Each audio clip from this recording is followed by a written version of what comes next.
Well, it sounds like this Kumbh was also very chaotic. Like there was a stampede, Yes. Tragedy. and then people couldn't take a bath No. on the new moon. Yeah, they couldn't on this Amawas. I mean, it's kind of greedy in a way, isn't it? It's hoarding and greed. Like Yeah. too many people ruin it for everybody, Yes. for a photo op, essentially. Yeah. Yeah, because this is absolutely the system not working well, and then many other things must be there, which caused that stampede out there and killed so many people out there, right? Injured many of them also. So that's a sad incident, right? It shouldn't have happened. Right. It happened, and before that there was a fire. Yeah, exactly. Yeah, in the tents and Right. yeah, and all these things, going on. So 400 million people. yes, and The largest gathering yeah, and it's not a joke, because this place, the Prayag, ever. is a small place compared to the whole of the city. Right. The Allahabad city is wide and big, but Yeah. this particular spot where they have the Kumbha is not huge, and the people, when it, like 400 million people coming to this small spot, like obviously it's crazy. So that's what it is there. So yeah, I mean, many people say that, Shiva, as we know him today, didn't even really come into existence until medieval times. Yeah, it's like true. the 12th century. Yeah, like it prior was- to that, it was Rudra and Yeah. other forms. And so Yeah, if you look, these Nagbabas wouldn't have existed back at the time of when it was a Buddhist No, celebration. No. So is that what you mean about the takeover by the Brahmins? yes, because the Brahmins have conspired, everything, and then they have captured all the Buddhist biharas and the temples and places, and has made it into their own, and they have done this because this is what they have done. Yeah, throughout like Karnataka, Tamil Nadu, You see, Kanchipuram, Yes. everywhere. yeah, you see this. Even here at Pashupati, we've Yes, done in previous Nepal videos. also it's Exactly. there, and Yeah. you can see this all over. That's how Buddhism was destroyed by these people. Yeah, And people in India didn't know about Buddhism, yeah. until somebody came along and dug it out from the ground. Right. And that also through accidents they found it, when Excavated. they were building roads and railway lines. Well, also, members of the East India Trading Company, Yes, yes, yeah. And And there were some people who were, archaeologists. yes, they were very interested in this. So but they were- apparently it took them 200 years It to did. dig up Bodh Gaya Yes, it because did. nobody was interested. No one was interested. Nobody cared about it, and they Like didn't know what it Sanchi was. and- And yeah. when these things came out from the ground, then we know about Asoka. Mhm. Nobody knew about Asoka. Right. His history was totally diminished. And nobody knew about Buddha. Right. So all these things came out at that time. So this was what happened to Buddhism in India. That's how it declined. These people, the Brahmin structure, because they have plagiarized, stolen the literatures, and then have made it their own. And they are, mind you, they are very stupid in doing that. I'm saying that they were stupid in copying this literature, the Buddhist literature, and making it into their gods and goddesses and creating a big religion. Because if you read the source texts, Yes. it's evident. Yes, and now that is very evident right now, because most of the stories, there's a 30 to 31 or 32 or 33 stories from the Jataka tales. Mm. They've taken these stories. And the stupidity about them is because the Jataka tales are not real tales. They are fairy tales, Mm. and like parables. Yeah. Like the Christ used Fables. to speak Yeah. a certain story, and then there is a moral and a lesson Exactly, behind it, a exactly. parable, right? Yeah. So it was all Buddhist, the Jataka tales are all Buddhist parables to make people understand, give them a lesson, Yeah. life lesson through these stories. So they were stories, right? Yeah. So look at these people now, the Brahmins, they took the stories and then they made it into their stories, right? Like the Ramayana, Right.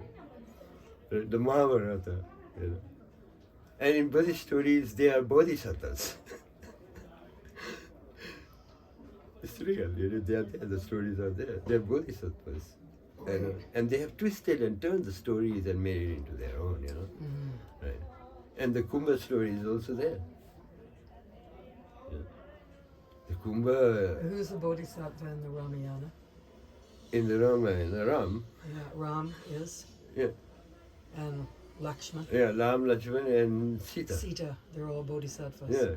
In the Right. Buddhist story, the story is totally different. The Ram, Sita, Right. and the story, the Buddhist Jataka story is different, right? Mhm. Because here, Ram, Sita, and Lakshman, they are all brothers and sisters Right. in the Buddhist story, in the Jataka tales. Right. Right? It's called the Dasarat Jataka tales. So they've even taken the names, Dasarat. Right. These are all Buddhists, they've really, taken these things and then created this stories after Right. stories, like huge epics and I don't know what. And all this are actually fairy tales.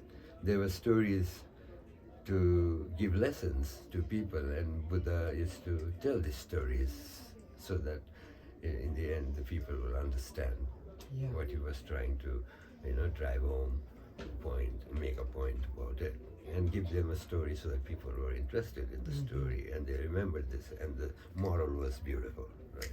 It was a good lesson in the Jatakas. So in the Jatakas we find there are animals also who speak with each other and, like fairy tales, right? But they were actually parables Yeah. to teach a lesson. And these people are so stupid, they took these parables and twisted them and turned them around and made it into their own stories. Mhm. You see? In the Buddhist story of the Kumbha, there is a story there too, And it is, in the story they say the 5 Dhyani Buddhas, they Right. gathered on Mount Meru, Uh-huh. And this Mount Meru, they have made it into Mandaratam. In the Hindu story of churning the Right. ocean. This story is there, right? Yes. And the gods on the one side and the demons on the other side. The Asuras and Yeah. And in the Buddhist story it's different. You see? The 5 Dhyani Buddhas, they met at Meru. This Parvat, this Meru. the 5 primordial Buddhas. Yes. Yeah. And then they were, having discussions about how to find an antidote for a poison.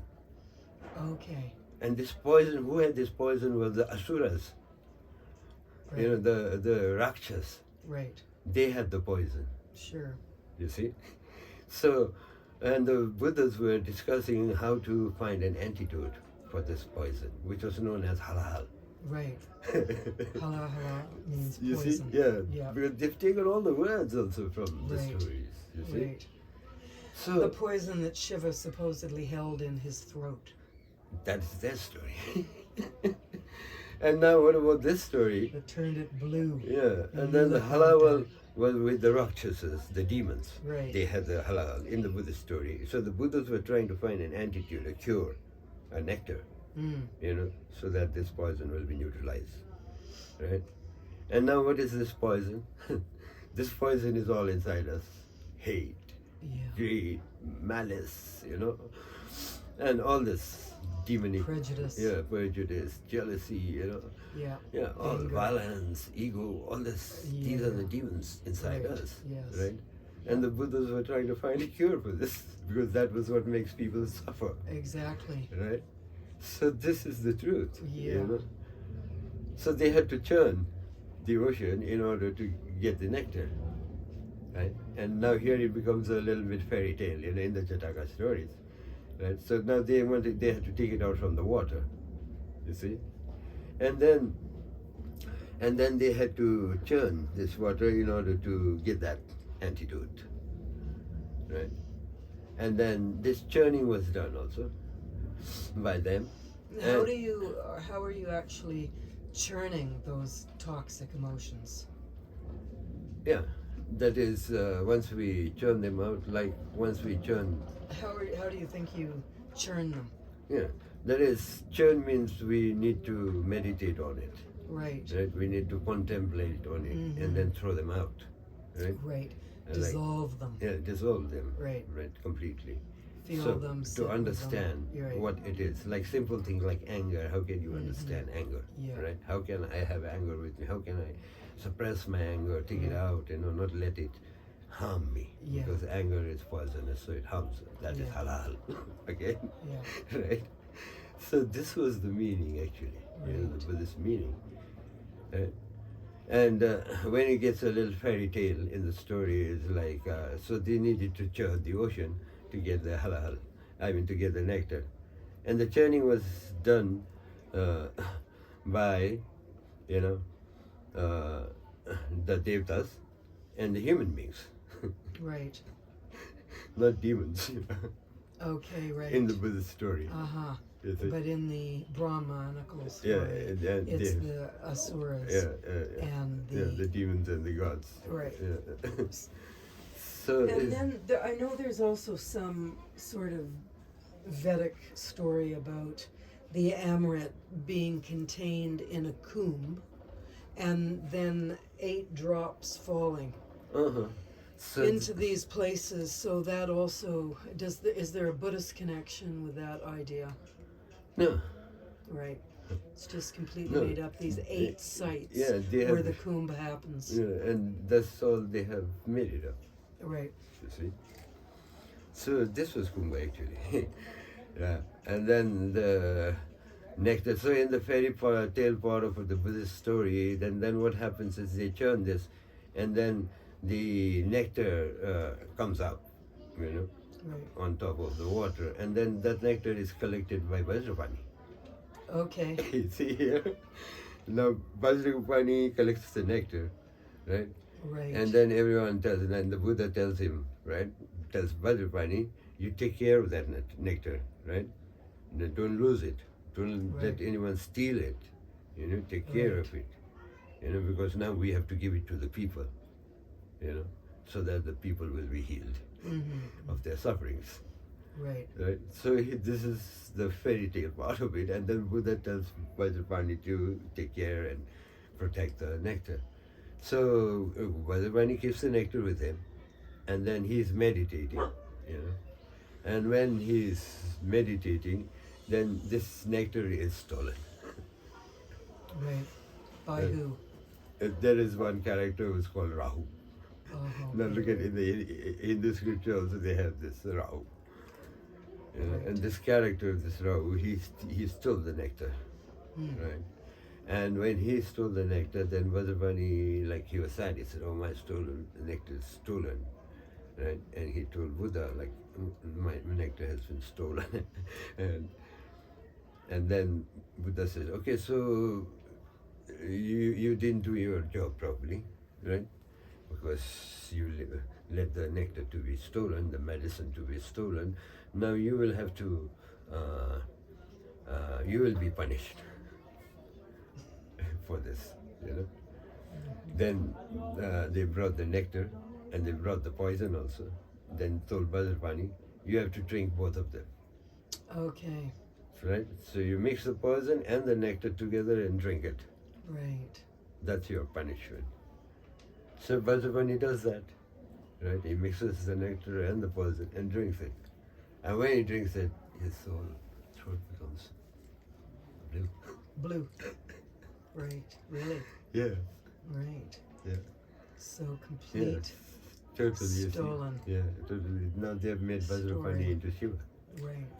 And they have made the story of drinking from Yeah. the ocean and this, It's this Buddhist story is like And this. I mean, I think, if I remember correctly, another detail about Shiva just holding the poison in his throat, neither swallowing it or spitting it out. Mhm. Not having aversion or pleasure towards things, right? That's all made up. They made up these stories through it. You know, so in the Buddhist story, it's like this. You see? Yeah. And that's how Bhadrapani is also known from another name, that is Neela Charya or something like this. Right. I exactly don't remember that name. But it was the story like this, you see, and this is how they have been manipulated by the Brahmins Right. and made it into their Kumbha. And now they have made it into 12 years, and now 144 years. Yeah, so